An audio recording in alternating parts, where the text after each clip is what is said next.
نہ میری سفارش کر سکتے ہیں، نہ مجھے چھڑا سکتے ہیں، تو میں کیسے ان کی بندگی شروع کر دوں؟ لہٰذا اس نے اس شخص نے کہا کہ بھائی میں نے تو مان لیا، اپنے رب پر میں ایمان لے آیا، دعوت بھی دیتا جا رہا ہے اور خود یہ بھی بتا رہا ہے کہ میں نے مان لیا، ایکسپٹ کر لیا، لہٰذا تم بھی میری بات سن لو تو تمہارا بھلا ہے۔ انہوں نے کہا کہ کیا کیا بجائے اس کے کہ اس کی بات پہ غور کرتے، اس کو قتل کر دیا۔ لہٰذا فوراً کا فوراً قرآن نے اتنے پیارے انداز سے قیلت کھلی جنہ قال یا لیت قومی یعلمون بما غفر لی ربی وجعلنی من المکرمین، فوراً مجھ سے کہا کہ اللہ تعالیٰ نے جب اسے فوراً کیوں شہید تو فوراً ہی جنت میں داخل ہو جاتا ہے، میں مجھے کاش میری قوم کو پتہ چل جاتا کہ اللہ نے مجھے کیا اعزاز دیا، انہوں نے تو میری قدر نہیں جانی، انہوں نے تو میری انسلٹ کی، توہین کی، لیکن اللہ نے مجھے کیا مقام دیا، کاش میری قوم کو پتہ چل جاتا کہ اس نے میری بخشش فرما دی اور مجھے عزت والوں میں کر دیا۔ پھر اگلی آیات میں ہم نے دیکھا تھا کہ آیت نمبر 28 سے کہ اللہ تعالیٰ فرما رہے ہیں کہ اب ان کے ساتھ کوئی اور معاملہ نہیں ہونا تھا، کسی لشکر کی ضرورت نہیں تھی، کوئی اللہ تعالیٰ نے فوج نہیں اتاری، اللہ تعالیٰ فرما رہے ہیں بلکہ کیا ہوا، اس کی ضرورت بھی نہیں تھی، بلکہ کیا ہوا کہ ایک آواز تھی، ان کانت اللہ صیحۃ واحدۃ فاذا هم خامدون، ایک آواز کا ہونا تھا، سارے کے سارے بجھ کر رہ گئے، جیسے آگ بجھ جاتی نہ ٹھنڈی ہو جاتی، سب بجھنے کا لفظ یہاں استعمال کیا، خامدون۔ پھر ایک حسرت بھرا انداز، بندوں کے حال پہ افسوس ہے، حسرت ہے، یا حسرت العباد، جب بھی ان کے پاس کوئی نئی بات نہیں ہے، جب بھی کوئی رسول ان کے پاس آیا الا کانوا بہ یستہزئون، انہوں نے اس کو مذاق میں اڑایا، کبھی سیریس لیا ہی نہیں، اور قیامت کے دن کہیں گے کاش ہم نے ان کی بات کو سنا ہوتا، سمجھا ہوتا، لو کنا نسمع ونعقل ما کنا فی اصحاب السعیر، اس وقت ان کی حسرتیں کیا انبار ہوگا ان کے پاس، مگر اس وقت کوئی واپسی نہیں۔ آج یہ رسولوں کا مذاق اڑا رہے ہیں، آج اللہ کی بات نہیں مان رہے ہیں، اللہ کے احکام کا مذاق اڑا رہے ہیں، لہٰذا فرمایا گیا کہ بندوں کے حال پہ افسوس ہے، جب بھی کوئی رسول آتا ہے یہی معاملہ کرتے ہیں۔ حالانکہ اگر یہ تاریخ کے ورق الٹ کر دیکھیں تو کیا انہوں نے دیکھا نہیں کتنی ہی بستیاں کم ہلکنا اس سے پہلے ہم نے ہلاک کر دی، پر وہ اب لوٹ کے آنے والے نہیں ہیں، بلکہ وہ سب کے سب وَإِن كُلٌّ لَمَّا جَمِيعٌ لَدَيْنَا مُحْضَرٌ، سب کے سب ہمارے روبرو حاضر ہوں گے، چاہے وہ کہیں بھی ہوں، کسی کونے میں ہوں، ریت میں مل گئے ہوں، سمندر کی تہ میں چلے گئے ہوں، مٹی خاک ہو گئے ہوں، لیکن سب کے سب اللہ کے سامنے حاضر ہوں۔ اب اب اللہ تعالی آیات کونیہ کی طرف، دو طرح کی نشانیاں ہوتی ہیں، ایک آیات کونی، ایک آیات شرعی، میں نے پہلے بھی شاید بتایا ہوگا، جو کائنات میں جو چاروں طرف پھیلی ہوئی نشانیاں، اسی لیے بار بار کہا گیا آسمان دیکھو، زمین دیکھو، سیارے دیکھو، ستارے دیکھو، سورج دیکھو، چاند دیکھو، ہر چیز اللہ کی توحید کا ترانہ گا رہی ہے، ہر ایک ویدانیت کا پیغام سنا رہی ہے۔ جاننا ہے اللہ کو، اللہ کی معرفت حاصل کرنا ہے تو ان کائنات کی پھیلی ہوئی نشانیوں سے سبق لو۔ تو لہٰذا اب وہ نشانیاں یاد دلائی جا رہی ہیں، اور یہ کنیکٹڈ ہے اس آیت سے،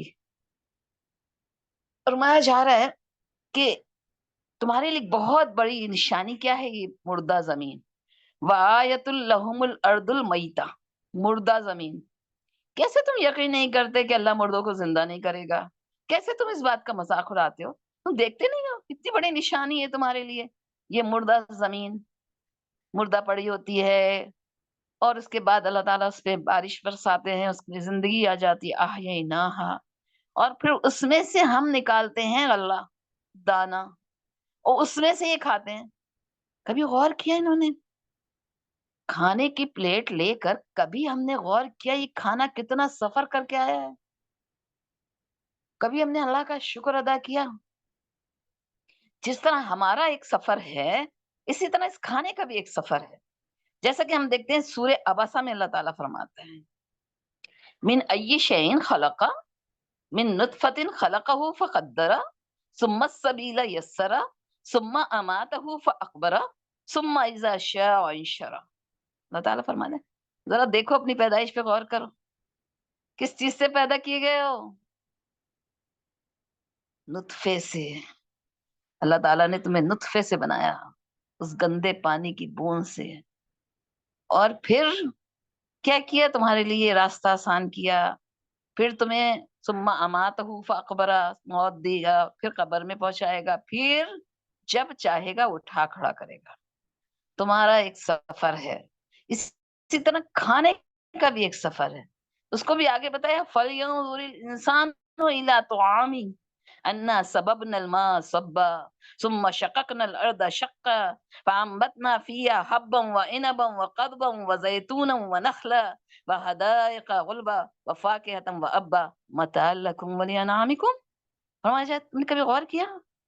تم چاہیے کہ دیکھو اپنے کھانے کی طرف، جو تم کھا رہے ہو اس پہ کبھی غور کیا کہ کس طرح اللہ تعالیٰ نے کہاں بارش ہوئی، کہاں وہ بیج ڈلا، پھر زمین کو اللہ تعالیٰ نے پھاڑا، پھر اس میں سے اللہ نکالا، پھر تمہارے لیے تمام چیزیں، ترکاری، انگور، کھجورے، تمام چیزیں، زیتون، یہ ساری چیزیں تمہارے لیے نکالی، اور گھنے گھنے باغ، حدائق غلبہ، اور میوے اور چارہ تمہارے لیے بھی اور تمہارے جانوروں کے لیے، یا سب کچھ تمہارے ہی لیے کیا اللہ نے۔ اس کا بھی ایک سفر ہے، یہ سفر طے کر کے آیا ہے، جس طرح تمہارا سفر ہے اس طرح کھانے کا سفر بھی ہے۔ تو یہاں پر بتایا جاتا ہے کہ غور کرا تم نے کبھی اس نشانی پہ؟ غور، ہمارے پاس وقت ہی کہاں ہے غور و فکر کرنے کا؟ قرآن تو ہمیں بار بار غور و فکر کی، تدبر کی دعوت دیتا ہے۔ افلا یتدبرون القرآن، قرآن میں تدبر کیوں نہیں کرتے؟ قرآن میں غور و فکر کیوں نہیں کرتے؟ قرآن میں ڈوب کیوں نہیں جاتے؟ کیوں تم سطحی طے پر قرآن پڑھتے ہو؟ تو لہٰذا یہاں پر اس مردہ زمین کی طرف توجہ دلائی گئی کہ ہم نے اسے زندہ کیا۔ جو مردہ زمین کو زندہ کر سکتا ہے، کیا تمہیں دوبارہ زندہ نہیں کر سکتا؟ اور پھر ایک وقت تھا تم ماں کے پیٹ میں تھے، یہ کھانا زمین کے اندر تھا، ایک وقت آئے گا کہ تم بھی اس زمین کے اندر واپس جاؤ گے، مٹی سے نکلے مٹی میں ہی واپس جاؤ گے۔ کھاتے وقت تمہیں دھیان نہیں آتا فامن ہو یا اسی میں سے تو تم کھاتے ہو؟ اور پھر تمہارے اللہ تعالیٰ نے کیا کیا؟ تمہاری اسی زمین سے، صرف زمین پر ہی انسان غور کرے تو دنگ رہ جاتا ہے۔ اللہ تعالیٰ فرمانا ہے وَجَعَلْنَا فِيهَا جَنَّاتٍ مِّن نَخِيلٍ وَأَعْنَابٍ وَفَجَّرْنَا فِيهَا مِنَ الْعُيُونِ، اور اسی میں سے تمہارے لیے کیا بنایا؟ باغات۔ آپ دیکھیے کہ یہ جنت کا لفظ دنیا کے باغات کے لیے بھی آتا ہے اور جنت کے لیے بھی آتا ہے۔ کیا ریزمبلنس ہے اس جنت کے بارے میں، تو آدمی تصور بھی نہیں کر سکتا۔ آتا ہے نا حدیث میں کہ جنت تو وہ جگہ ہے نہ کسی آنکھ نے دیکھا، نہ کسی کان نے سنا، اور نہ کسی کے دل پر اس کا خیال بھی گزرا۔ کین ناٹ بی امیجن، انسان تصور ہی نہیں کر سکتا، سوچ ہی نہیں سکتا۔ ایسے خیالوں کی دنیا میں کہاں سے کہاں انسان چلا جاتا ہے، لیکن جنت کے بارے میں تصور کرنا بھی محال ہے۔ اچھا، جنت میں جن چیزوں کا ذکر ہے، جنت میں بھی کھجوریں ہیں، جنت میں بھی انگور ہیں، یہ تمام چیزیں ہیں، جنت میں بھی چشمے بہ رہے ہیں۔ کہیں اللہ تعالیٰ فرما رہا ہے جنت میں، جیسے ہم نے سورہ رحمان میں پڑھا تھا، کہیں چشمے بہ رہے ہیں، یہاں بھی فجرنا کے بعد ذکر آیا ہے، پھاڑ دیے ہم نے اس میں سے چشمے، کہیں ابلتے ہوئے چشمے ہیں، مانی چھینٹیں پڑ رہی ہیں، خوبصورتی ان کی، اس کی تو شان ہی الگ ہے، لیکن تھوڑی سی ریزمبلنس بتائی جا رہی ہے تاکہ کوئی چیز ہمیں بالکل پہلی بار ہم کوئی دیکھتے ہیں نا تو ہم وہ اس سے اجنبیت محسوس کرتے ہیں۔ اسی لیے جو جنت کے پھل ہے نا، تھوڑی سی مشابہت ہے یہاں پر، جیسے کہ سورہ بقرہ میں فرمایا نا کلما رزقوا منها من ثمرة رزقا قالوا هذا الذي رزقنا من قبل وأتوا به متشابها۔ جب ان کو پھل کھانے کے لیے دیے جائیں گے وہ جنت میں، تو کہیں گے یہ تو ہمیں پہلے بھی دیے گئے تھے، کیونکہ تھوڑی ریزمبلنس ہونی چاہیے، تبھی تو ہمیں اس سے کی طرف ہمارا کھچاؤ ہوگا، رغبتیں ہوں۔ تو لہٰذا یہاں پہ فرمایا جا رہا ہے کہ یہاں بھی اللہ تعالیٰ ہمارے دیے کیسے باغات بنائے، اور کیسے کھجوریں، اور کیسے انگور آنا، اور پھر کیسے تمہارے لیے چشمے، کہ اس کو انسان دیکھتا ہے تو دیکھتا ہی رہ جائے۔ لِيَأْكُلُوا مِن ثَمَرِهِ وَمَا عَمِلَتْهُ أَيْدِيهِمْ، تاکہ تم اس کے پھلوں میں سے کھاؤ، اور یہ سب تمہارے ہاتھوں نے نہیں بتایا۔ اور اس میں کھجوریں ہیں اور انگور ہیں، اور اس میں سے ہی ہم نے تمہارے لیے چشمے نکالے تاکہ ان کے پھلوں میں سے کھائیں، اور یہ سب تمہارے ہاتھوں نے نہیں بنایا، پھر شکر کیوں نہیں کرتے؟ ہم سب یہ جانتے ہیں کسان بیج ضرور ڈالتا ہے، محنت ضرور کرتا ہے، پانی ضرور، لیکن وہ اس کے پھلوں میں ذائقہ دینا، اس میں رنگ بھرنا، اس کی ساری وہ اس کے ہاتھ میں نہیں ہے۔ اس کو بھی یہ پتا نہیں ہے کہ یہ بیج جو ہے یہ پودا بنے گا یا نہیں بنے گا، یا بیج اندر ہی سڑ جائے گا۔ کوشش اپنی جگہ ہے اور نتیجہ اپنی جگہ ہے۔ اس میں ہم ایک چیز یہ غور کر لیں کہ کچھ لوگ ایسے ہوتے ہیں، نہیں دو ایکسٹریمز ہیں۔ ایک تو کچھ لوگ ایسے ہوتے ہیں بس بیٹھے رہتے ہیں، ٹھیک ہے اللہ کا حکم ہوگا تو ہو جائے گا، اللہ چاہے گا تو ہوگا، کوئی کوشش نہیں، کچھ نہیں، جاب چلی گئی ہے، نہ کہیں اپلائی کر رہے ہیں، نہ کچھ کر رہے ہیں، نہ دوڑ بھاگ کر رہے ہیں، بس اللہ کا حکم ہوگا، اب اللہ کی مرضی جس حال میں رکھے، ٹھیک ہے۔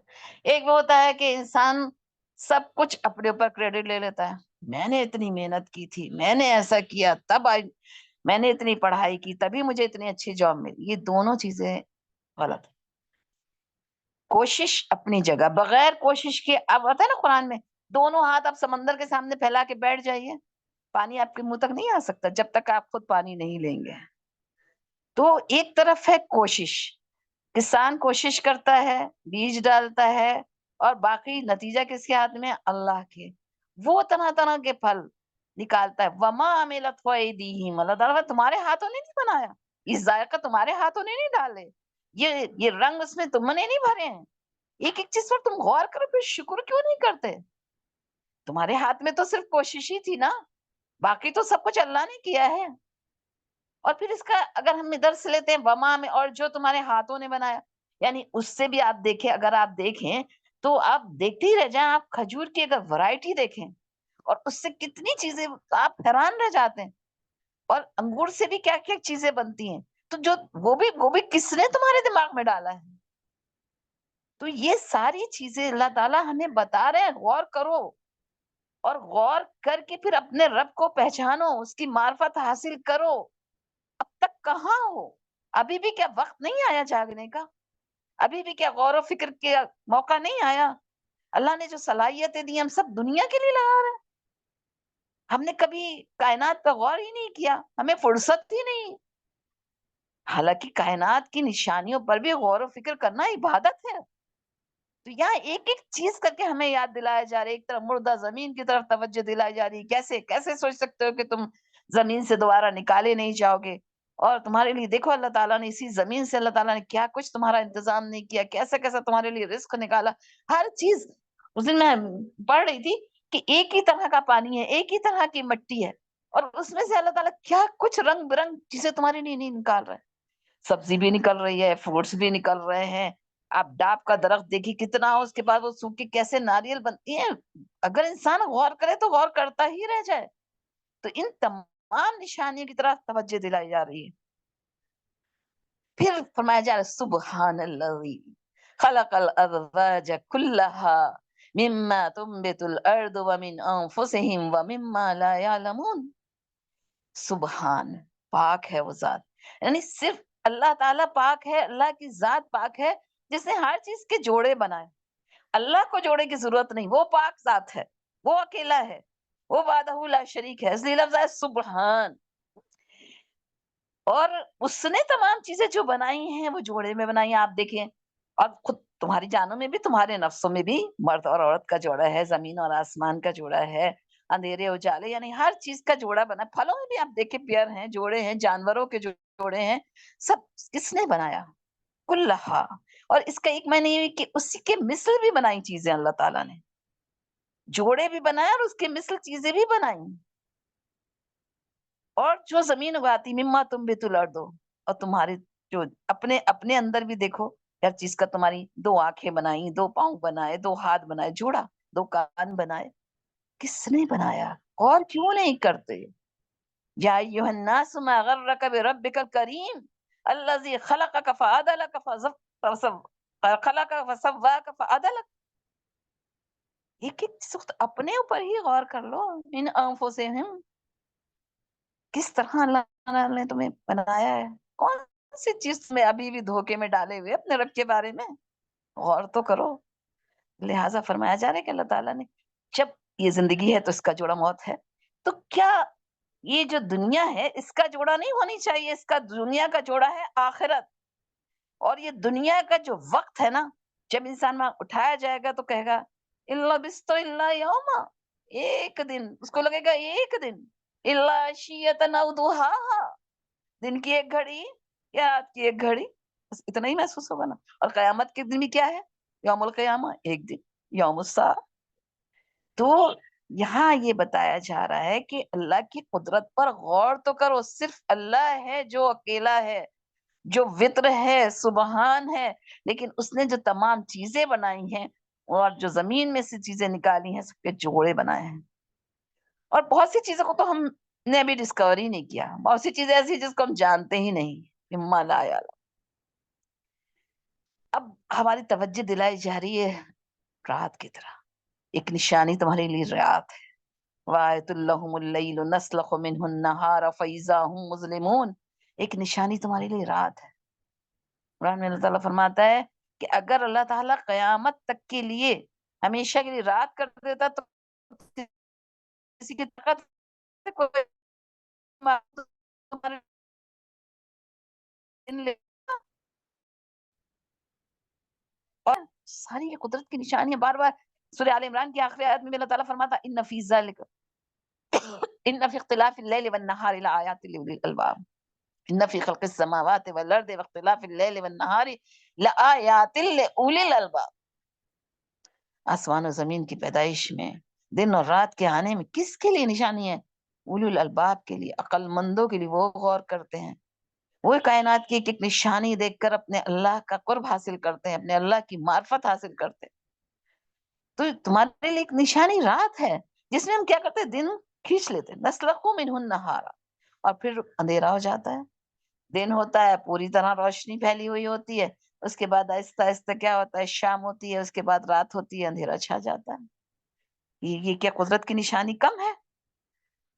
ہر روز ہم دیکھتے ہیں یہ رات اور دن کا جو نظام ہے، یہ ہر ایک کی نظر سے گزرتا ہے اور انسان اس پہ غور نہیں کرتا۔ پھر اب سورج کی بات آ رہی ہے، وَالشَّمْسُ تَجْرِي لِمُسْتَقَرٍّ لَهَا ذَلِكَ تَقْدِيرُ الْعَزِيزِ الْعَلِيمِ، سورج اپنے مستقر پر چل رہا ہے، اور یہ کس کا اندازہ ہے؟ اپنی مرضی نہیں ہے اس کی، اس کا نکلنا، اس کا ڈوبنا، کہاں ڈوبنا ہے، کس طرح وہ اللہ کے پاس سجدہ کا ریز ہوتا ہے، پھر اللہ سے اجازت لیتا ہے، پھر نکلتا ہے، پھر ڈوبتا ہے، سارا جو نظام چل رہا ہے معمولی نظام نہیں ہے، سورج کی روشنی، اور یہ اندازہ کس کا ہے؟ زبردست علم والے کا اندازہ ہے، یہ کوئی اور کر ہی نہیں سکتا۔ جب سے اللہ نے یہ نظام بنایا، یہ نظام قائم ہے، لیکن ہم غور نہیں کرتے، ہم تدبر نہیں کرتے، ہم تفکر نہیں کرتے۔ اور پھر اللہ نے چاند کی بات کی، سورج سے کیا ہوتا ہے؟ یہ سورج کا جو مینجمنٹ ہے، اس میں کیا ہوتا ہے؟ ہم گھنٹوں کا ٹائمنگ کا پتہ چلتا ہے ہمیں سورج سے۔ اب والقمر قدرناہ منازل، اور چاند کی بھی ہم نے منزلیں مقرر کر دی ہیں، یہاں تک کہ حتی عاد کالعرجون القدیم، یہاں تک کہ وہ کیا ہو جاتا ہے؟ ایک وقت آتا ہے بہت باریک سا چاند ہوتا ہے، پھر بڑھتا جاتا ہے، پڑھتا جاتا ہے، حالانکہ یہ روشنی کس سے لیتا ہے؟ اس کی اپنی روشنی نہیں ہے، سورج سے روشنی، جیسے جیسے روشنی تیز ہوتی ہے بڑھتا جاتا ہے، ایک وقت آتا ہے چاند پورا کامل چاند ہو جاتا ہے، اور اس کے بعد کیا آتا ہے؟ پھر آہستہ آہستہ گھٹتا چلا جاتا ہے، اور گھٹنے کے بعد میں پھر کیا ہوتا ہے؟ ایک ایسا آتا ہے کہ کھجور کی پرانی شاخ جو بینڈ ہو جاتی ہے اس کی طرح ہو جاتا ہے، کالعرجون القدیم۔ یہ سب کون چلا رہا ہے؟ اور چاند سے ہم مہینے، آپ دیکھیں، آپ کا حج ہوتا ہے، آپ کا یہ روزہ ہوتا ہے، یہ ساری چیزیں کس سے چل رہی؟ یہ ہمارا مہینوں کا یہ جو یہ نظام ہے، یہ کیلنڈر ہے، ایک ہوتا ہے ٹائم، ایک کے لیے گھڑی ہوتی ہے، کیلنڈر ہوتا ہے۔ سورج ہمارے لیے گھڑی کا کام کرتی ہے، اور چاند جو ہے وہ کیلنڈر کا کام کرتا ہے، اسی سے ہمارے اسلامک جتنے بھی یعنی وہ ہیں وہ سارے چلتے رہتے ہیں۔ تو یہ ساری چیزیں دیکھیں، کون اس کو چلا رہا ہے، کون اس کو گھٹا رہا ہے، کون بڑھا رہا ہے، کس کی، یہ سارا نظام جو ہے، اس سے اللہ کی قدرت تمہیں نظر نہیں آ رہی؟ پھر آپ دیکھیں لَلشَّمْسُ يَنبَغِي لَهَا أَن تُدْرِكَ الْقَمَرَ، اپنا اتنا بیلنس ہے ان کا، اس سے تم نصیحت حاصل کرو۔ ہمیں تو بڑی لوگوں سے شکایتیں ہوتی ہیں، ذرا سا مزاج کے خلاف بات ہو جائے پھر ہم سے برداشت نہیں ہوتا، لیکن سورج اور چاند کو دیکھو، کیسے اللہ نے ان کو مسخر کیا ہے، کیسے اللہ کی اطاعت گزاری میں، کیسے اللہ کی فرمانبرداری میں لگے ہوئے ہیں ایک دم۔ سورج کی یہ مجال نہیں کہ چاند کو جا پکڑے، اور نہ للشمس ينبغي لها ان تدرك القمر ولا الليل السابق، اور نہ رات دن سے پہلے آ سکتی ہے. سب اپنے اپنے دائرے میں چلتا ہے، سب کا ایک نظام ہے. تو یہاں اگر ہم ایک چیز اور لیتے، ایک سورج کی روشنی ہے جو کامل ہے، ٹھیک ہے، اپنی روشنی ہے. چاند کی جو روشنی ہے وہ اس کی اپنی نہیں ہے، بلکہ سورج کی وجہ سے اسے جو روشنی مل رہی ہے. یہاں جو یمبغی کا لفظ آیا ہے اس سورہ میں دو جگہ آیا ہے. ایک جگہ آیا یہاں سورج کے لیے، اور دوسری جگہ آیا نبی کریم صلی اللہ علیہ وسلم کے لیے. وما علمناہ الشعر وما ينبغي له ان هو الا ذکر وقرآن مبین، کہ سورج کے لیے بھی یہ مناسب نہیں کہ وہ چاند کو جا پکڑے، اور نہ دن رات سے پہلے آ سکتا ہے. یعنی سورج کی اپنی روشنی ہے، چاند کا اپنا حساب ہے. لہذا اللہ کے نبی صلی اللہ علیہ وسلم اور یہ قرآن کو بھی سورج داعین الی اللہ و سراجا منیرا کہا گیا قرآن میں. تو یہ جو ہمارے پاس جو روشنی آئی ہے وہ سورج سے ملی ہے روشنی. اللہ کے نبی صلی اللہ علیہ وسلم نے کو جو اللہ تعالیٰ نے قرآن عطا فرمایا اس کی روشنی سے ہمارے پاس روشنی ہے. اگر ہم روشنی حاصل کرنا چاہتے ہیں تو ہمیں اس قرآن سے روشنی حاصل کرنی ہے، ٹھیک ہے. جتنا جو قرآن سے قریب جائے گا اتنا اس کا دل روشن ہوتا چلا جائے گا، کیونکہ قرآن کیا ہے؟ ایک روشنی ہے. قد جاکم من اللہ نور و کتاب مبین. اللہ نے تمہارے پاس ایک روشنی بھیجی، تم فائدہ نہیں اٹھاتے اس روشنی سے، تمہارا اپنا نقصان ہے. اب بھی اس روشنی کی قدر کر لو. ایک وقت تھا، ایک لمبا وقت تھا، اندھیرا تھا، دور جاہلیت تھا، ایک عرصے تک کوئی نبی رسول نہیں آیا تھا. اللہ تعالیٰ نے یہ سراج منیرہ بھیجا، اللہ تعالیٰ نے پیارے نبی صلی اللہ علیہ وسلم کو روشنی بنا کر بھیجا، ہدایت کا ذریعہ بنا کر بھیجا. تو لہٰذا اس امت کو روشنی اگر ملے گی تو اسی سے ملے گی، اس قرآن سے ملے گی، اس نبی صلی اللہ علیہ وسلم کے طریقے پر چل کر ملے گی.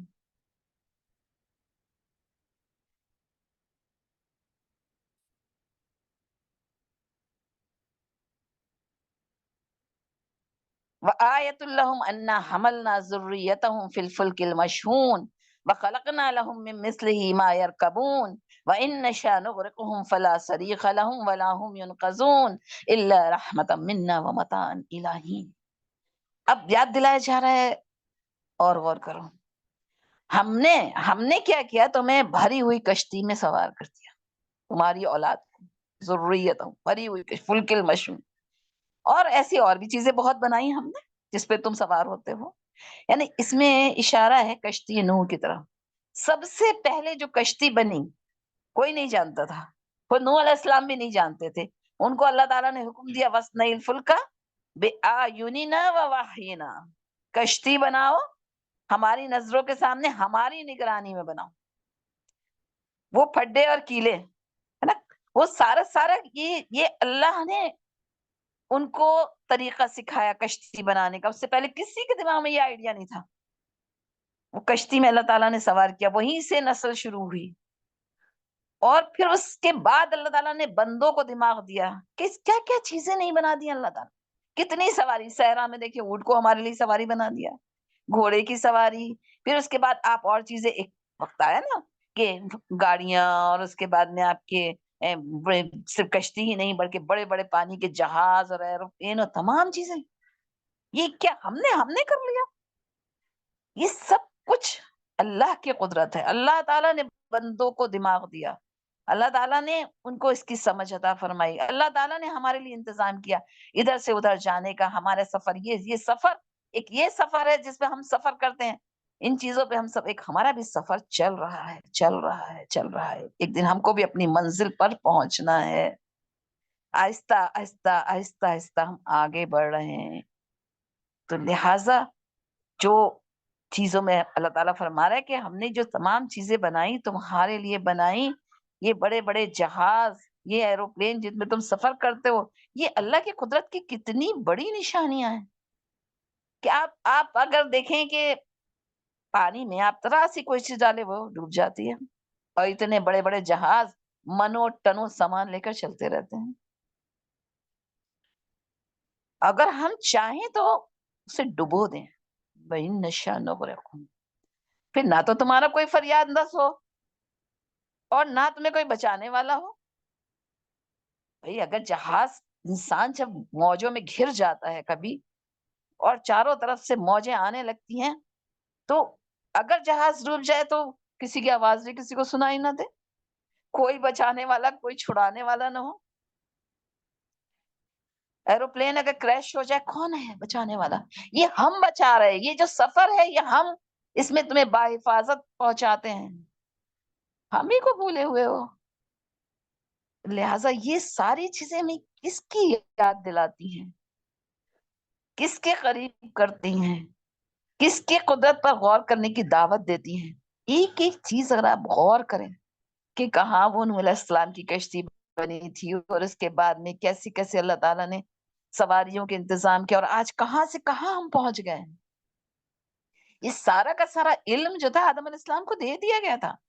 جیسے کہ وہ ہوتا ہے نا، ایک گٹھلی، ایک آم کی گٹھلی ہے، اس کے اندر پورا درخت ہے، تو وہ جو علم تھا نا، وہ آہستہ آہستہ آگے بڑھ رہا ہے۔ وہ گٹھلی تو ڈالتے ہیں ہم زمین کے اندر ڈالتے، پھر آہستہ آہستہ گرو کرتا ہے اور ایک دن کیا بن جاتا ہے؟ آم کا درخت بن جاتا ہے۔ اسی طرح سارے پیڑ پودے، تو اسی طرح یہ سارے علم کا سورس دے دیا گیا تھا آدم علیہ السلام کو، سارا کا سارا علم انہیں دے دیا گیا۔ آہستہ آہستہ انسان جو ہے ترقی کی منازل طے کر رہا ہے، اور ایک سے ایک چیز، لیکن یہ سب کس کا کارنامہ ہے؟ یہ سب کس کی قدرت ہے؟ یہ سب کس کی یاد دلاتی؟ اللہ رب العالمین نے کیا کچھ۔ آپ کبھی آپ جہاز سے بیٹھے ہیں، کیسا آپ فیل کرتے ہیں نا، کون چلا رہا ہے اس کو؟ کہیں بھی بیچ میں وہ گر سکتا ہے، لیکن اللہ کی قدرت ہے کہ اللہ تعالیٰ پار لگا دیتا ہے، سفر ہمارا پورا ہو جاتا ہے۔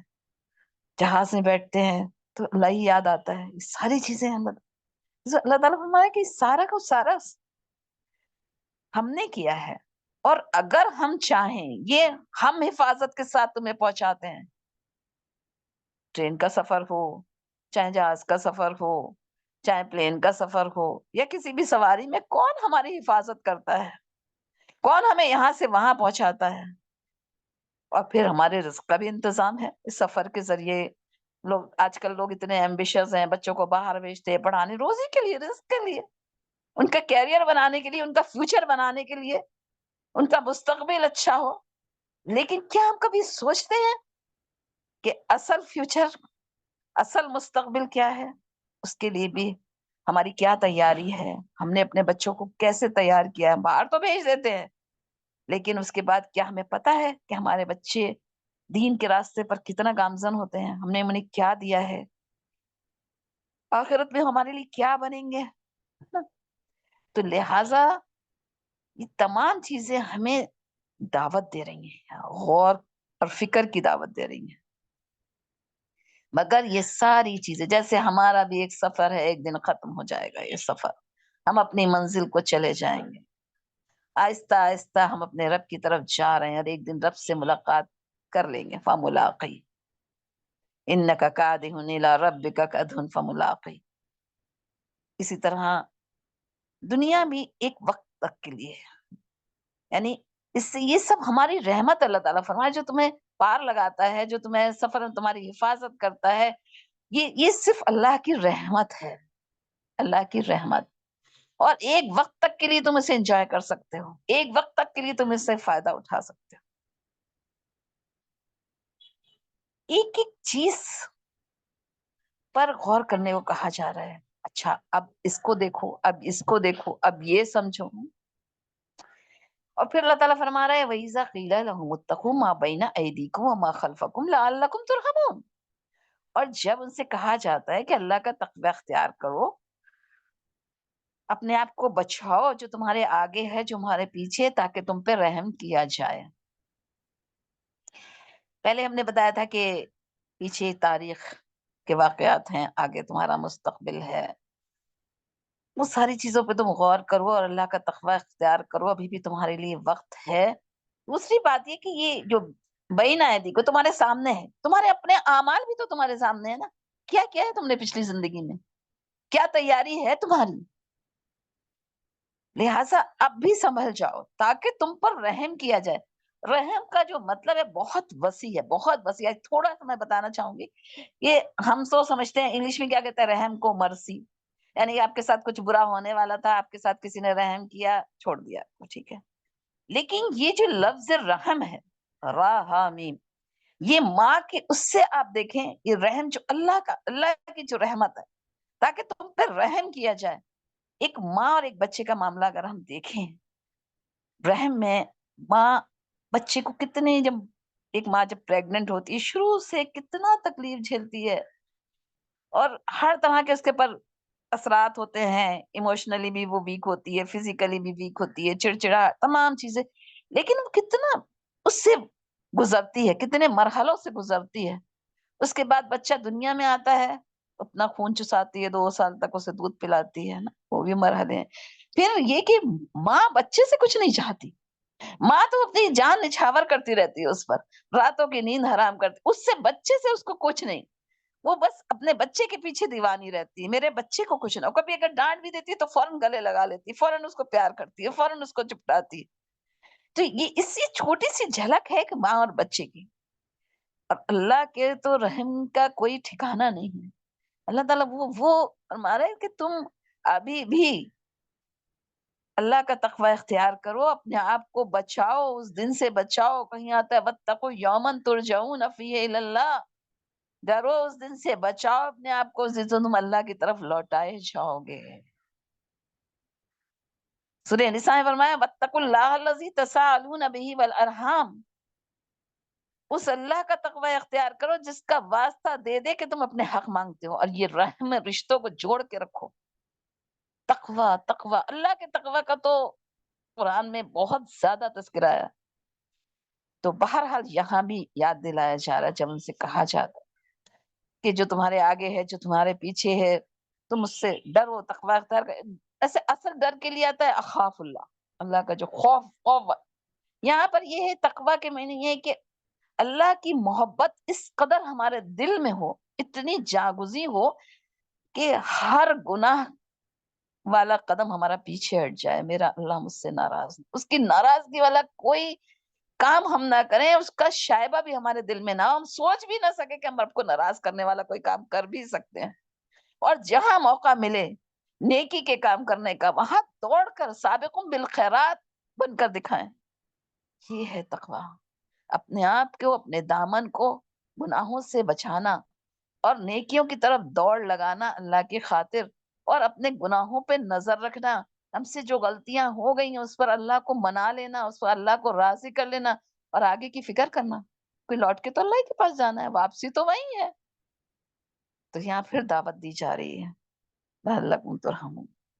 لیکن معاملہ کیا ہے؟ اما تاتیہم من آیت من آیات ربہم الا کانوا عنہا معرضین. حال یہ ہے جب بھی ان کے پاس رب کی کوئی نشانی آتی، لوگ ہیں ایسے، ہونا تو یہ چاہیے تھا کہ اللہ کا تقوی اختیار کرتے، آگے اور پیچھے اپنے غور کرتے تاکہ ان پر اللہ کی رحمتیں برس جاتی، اللہ کی رحمتوں کا کہ یہ مستحق بن جاتے. لیکن حال کیا ہے ان کا کہ جب بھی کوئی نشانی آتی ہے یہ اس سے منہ ہی موڑتے، اعراض ہی کرتے ہیں. یہ ان کا رویہ ہی رہا ہے، غور و فکر سے کام ہی نہیں لیتے، اس کا مذاق اڑاتے، تمسخر کرتے ہیں، استہزاء کرتے ہیں. اور جب ان سے یہ کہا جاتا ہے وَإِذَا قِيلَ لَهُمْ أَنفِقُوا مِمَّا رَزَقَكُمُ اللَّهُ قَالَ الَّذِينَ كَفَرُوا لِلَّذِينَ آمَنُوا أَنُطْعِمُ مَن لَّوْ يَشَاءُ اللَّهُ أَطْعَمَهُ إِنْ أَنتُمْ إِلَّا فِي ضَلَالٍ مُّبِينٍ. جب ان سے کہا جاتا ہے کہ تم، اللہ نے تمہیں اتنا نوازا ہے، اللہ تعالیٰ نے تمہیں اتنا رزق دیا ہے، تم دوسرے کی ہیلپ کرو، دوسروں کو بھی کھانا کھلاؤ، اللہ تعالیٰ کو کھانا کھلانا بہت پسند ہے، تو کیا جواب دیتے ہیں آپ؟ پھر کہتے ہیں او ہم اسے کھلائیں جیسے اللہ تعالیٰ خود کھلا دیتا. اللہ نے نہیں چاہا، ہم کون ہوتے ہیں؟ رازق تو رب العالمین ہے. آپ صرف غور کریں کہ انسان اللہ کے دیے میں سے بھی دینا نہیں چاہتا، بلکہ کیا کہتا ہے اللہ کی مرضی ہوتی اللہ اسے بھی دے دیتا، اللہ چاہتا اسے بھی کھلا دیتا، اور تم تو کھلی گمراہی میں. تو لہٰذا ہم اپنے اعمال پر غور کریں. آیات کونی، آیات شریعہ یعنی قرآن میں یہ دونوں کا ایک تعلق ہے، گہرا تعلق ہے، مناسبت ہے. کیونکہ اللہ کی جو آیات ہیں یعنی قرآن کی جو آیات ہیں اس کو سمجھنے کے لیے کائنات کی نشانیاں دیکھو، کائنات کی نشانی کو سمجھنے کے لیے قرآن کی آیات دیکھو. ہر آیت کا ایک دوسری آیت سے کنیکشن ہے زبردست، کیونکہ یہ زبردست کلام ہے اور ایسا کلام صرف اللہ ہی پیش کر سکتا ہے. یہ اللہ کا کلام ہے، اس کی ایک ایک آیت عاجز کر دینے والی ہے. والقرآن الحکیم حکمت سے لبریز ہے. ایک ایک چیز پر ہم غور کرتے چلے جاتے ہیں. ایک آیت کو 10 بار اگر پڑھتے ہیں تو 10 بار ایک نئی بات سمجھ میں آتی ہے، 10 بار ایک نئی بات ذہن میں آتی ہے. ہاں یہاں تو اس کا اس سے ایسے کنیکشن ہے، ایسی بات ہے. اللہ تعالیٰ کس کس انداز سے ہم کو سمجھانا چاہتا ہے، کس کس طرح سے اللہ تعالیٰ ہمارے لیے ہدایت کے راستے کھولنا چاہتا ہے. اللہ تعالیٰ ہمیں ان آیات کے ذریعے اللہ غور و فکر کی توفیق عطا فرما، اور اللہ تعالیٰ تو ہمیں وہ بنا دے جیسا وہ خود چاہتا ہے. اور کل آخرت میں اللہ تعالیٰ ہم سب کو رسوا ہونے سے بچا لے اور ہم سب کو آخرت میں سرخرو فرما دے. وآخر دعوانا ان الحمد للہ رب العالمین. السلام علیکم ورحمۃ اللہ وبرکاتہ. اللہم بحمدک نشہد ان لا الہ الا انت نستغفرک ونتوب الیک.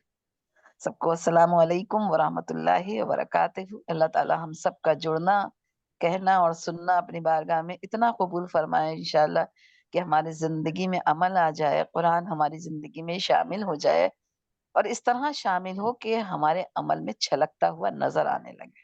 آمین یا رب العالمین. آمین ثم آمین.